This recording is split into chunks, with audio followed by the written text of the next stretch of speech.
Technology was ubiquitous, meaning that everybody had it on their device, everybody had it enabled, everybody participated in opting in if and when they were infected.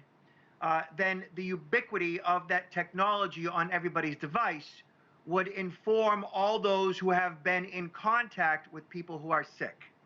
And then the response to that would be to isolate for 14 days to alert your health officials. And that could, in effect, slow things down pretty quickly. But that is obviously the utopian best case scenario. The technology at this point is not widely deployed.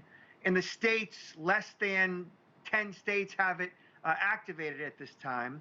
So if and when it becomes widely deployed, it could be very effective in slowing down and in some cases even stopping the virus in certain pockets. And you raise an interesting point, because obviously at this point for most people it is voluntary, and then you also have to be tested to know that you've been infected, which would also help with tracing. So how effective has this contact tracing been so far, and what's really needed to make it more accurate and as effective as possible?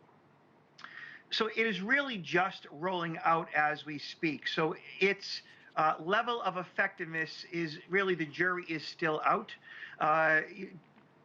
Tests that have been done show that as long as everybody is participating effectively, is that it could really work.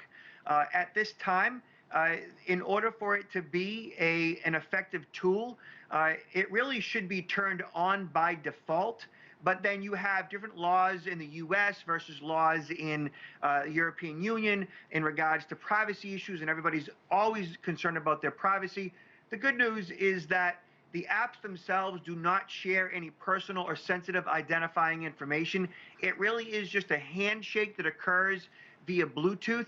And as long as everybody, participates, it should be fine. But as you know, many people are, conspiracy theorists. Many aren't even wearing masks. So getting full opt-in will probably never happen. So then what can be done to ease some of these misconceptions and concerns that people have? And what can health officials do to really encourage people to join in?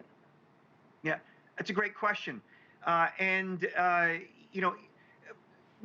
scientific community, along with technology companies, getting together and essentially gently explaining the benefits of all this could be effective, at least for, say, 50% of the population. But as we know, here in the US, 50% of the population doesn't even believe that a mask is necessary based on our current administration. So it makes things very difficult with all of the levels of disinformation out there. So then break down how this process works for people who aren't familiar, and how it's being rolled out in different countries.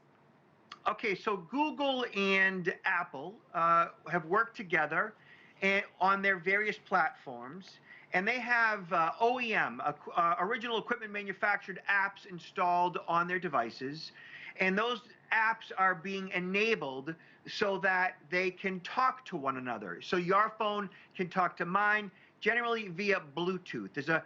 They call it a handshake being made. And so those apps talk to each other and say, well, my phone saw this phone via Bluetooth over the past 14 days. And basically over time, as all those phones connect virtually, they meet momentarily. If somebody is infected, then they log into their own app, they report their infection, and then what that app will then do is tell all those people that they had been in contact with, say over the past 14 days, that there was an individual at some given point in time that you were in touch with, or were within 6 feet of, let's say, and they were infected. And that would be a prompt for that person to either isolate and or go get tested to find out if in fact they are infected. So basically it's an awareness tool that tells you that you have been in touch with somebody or in proximity of somebody that was infected, and now is a good time to go get tested.